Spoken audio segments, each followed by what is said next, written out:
денешната прва тема на лице место е се поочигледната сообраќај на некултура. Не случајно ја одбравме и оваа локација, кеот на Вардар, со оглед на тоа дека навистина и овде не се почитуваат правилата во сообраќајот, и така да кажам, со оглед на тоа дека и во текот на вчерашниот ден нашата екипа направи обиколка на градот, можевме да забележиме на неколку локации дека навистина се прават прекршоци, со оглед на тоа дека на една локација се задржувавме од 10 до 15 на минути, навистина можевме да забележиме дека се прават повеќе од 15 на прекршоци исто така во тие 15 на минути. Но во продолжение нешто повеќе за сообраќајната некултура слушаме од мојот денешен гостин, господин Дејан Андоновиќ. Добро утро и добро дојдовте во утринската. Добро утро. На самиот почеток ќе прашам колку е сериозен самиот проблем со сообраќајната некултура во Скопје генерално? Тоа е клучниот проблем на сите потоа несакани сообраќајни инциденти и практично причинител за последиците од истите. Вие самите рековте сообраќајната некултура, локацијата за жал врна, па не можеме да видиме кога е подобро време, но зашто се работи? Се работи за тоа дека има велосипедска патека, имате пешачка патека. Сега камерата можда ќе додека зборувам ќе успее да регистрира доколку помине некој како велосипедите и моторите одат токму горе, каде што се пешаците, и на прашањето зошто одиш таму, па не е забрането. Па забрането. И тука е сообраќајната култура. Зарем треба се да е забрането? Зарем се треба да има некаква санкција? Се работи за тоа дека сообраќајната култура налага дека возите велосипед таму каде што има услови, возите мотор каде што треба, а не ако не ве види или ако ве види, па не може секаде полицаец да има.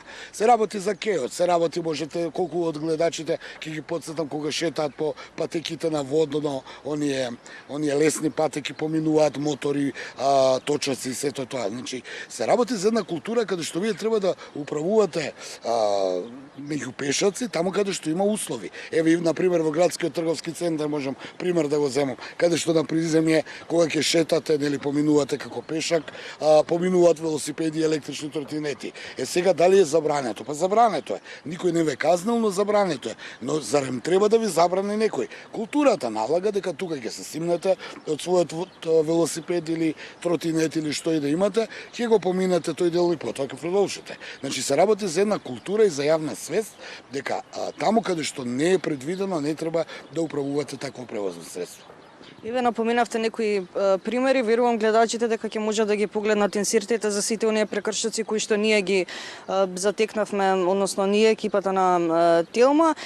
Како да се подигне таа сообраќајна култура? Дали повеќе санкции или пак вака да се говори јавно или пак да чекаме на самите индивидуи? Први, на санкциите, само санкции може да бидат контрапродуктивни. Второ, не можете вие сите да ги санкционирате, а јавната свест, подигнатата јавна свест кај луѓето и сообраќајната култура треба да предизвика кај нас сите сами дека треба некаква одговорност да имаме кога сме во сообраќај, а културата се знае каква е. Културата се добила дома и културата е резултат на еден народ. Каков народ сме, колкава е културата во народот, толку ќе биде и сообраќајната култура. Ние од Советот апелираме низ цела година, низ сите кампањи, во зависност која да е кампањата, секогаш го апелираме истото. Бидете разумни, бидете културни. Зошто да возите велосипед по пешачка патека, кога имате велосипедска?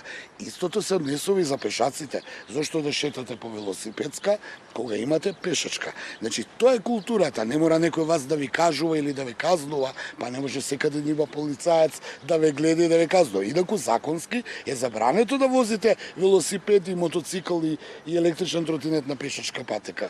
Зборувам еве за кеј, зборувам по улиците, зборувам еве конечно на водно, низ градскиот трговски центар, но зарем треба секогаш да има сегде полицајци и каде може сегде да има да ве казнат.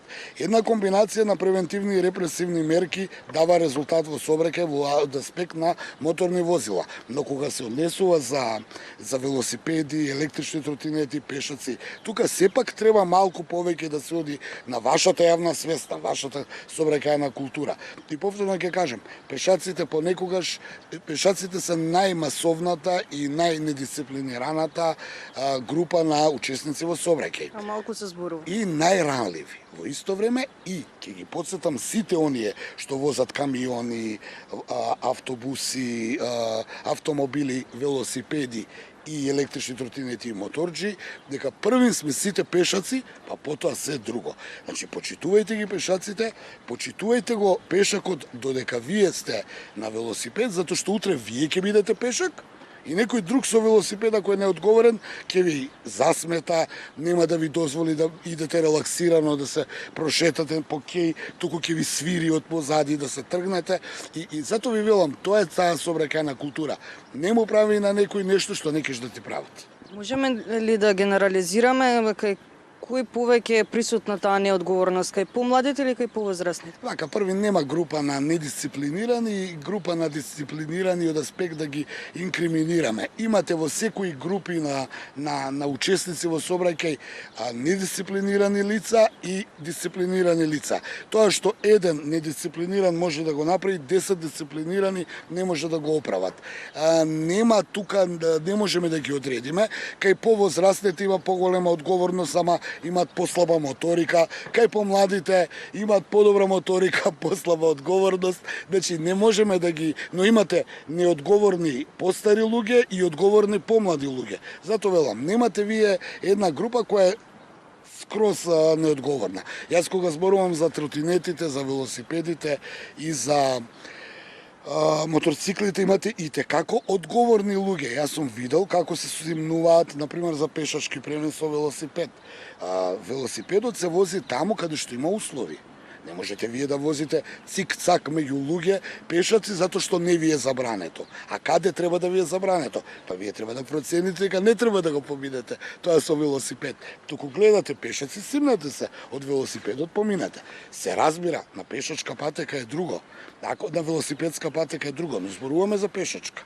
Затоа велам, тоа е сообраќајната култура. Не мора некој да ви каже. Вие треба самите да увидите дека тука не треба да поминете, дека не е културно, не е безбедно и конечно не треба да се прават тензии меѓу луѓето за да доаѓа до несакани инциденти. Пред самиот крај ќе ве прашам и какви се кампањи спроведува Републичкиот совет за безбедност на сообраќајот на патиштата, токму за да се подигне јавната свест? Па во зависност од календарот на активности, сега сме пред кампања за матурите, нели доаѓаат матурските вечери, тука апелираме секоја година до матурантите да не ги земаат своите возила додека идат на прослава, но апелираме и до родителите да не им ги дават автомобилите. Мобилните телефони се во моментов актуелни, бидејќи знаеме дека со мобилните телефони се отвори еден нов проблем каде што паѓа концентрацијата, луѓето не само што зборуваат, туку и сурфаат на интернет додека чекаат да тргнат или додека возат или пуштаат пораки. Имаме константно, изминатиот период имавме за носење појас, бидејќи се уште јас вака лично слушам понекогаш прашања дали е задолжително носење на појас, заштитен појас во населено место и дали оние кои седат назад се задолжително да носат појаси. Го кажувам ова бидејќи се уште има такви прашања, а одамна се знае дека сите треба да носат заштитен појас, и тие назад и тие напред, и дека и во населено место и во населено место треба да се носи појас, и дека има санкции за тоа, но не се важни санкциите. Јас секогаш во овие изјави не ги кажувам санкциите, туку сакам да ја разбудам јавната свест. Носете го појасот, еве дел од таа кампања, бидејќи тој може да ви го заштити животот, а неносењето на појаси, ако тоа не ве види некој да не ве казни, не значи дека некого сте измамиле. Напротив, сте ризикувале да направите некаков инцидент. Така е, ве благодарам многу за одвоеното време. Благодарам и на вас.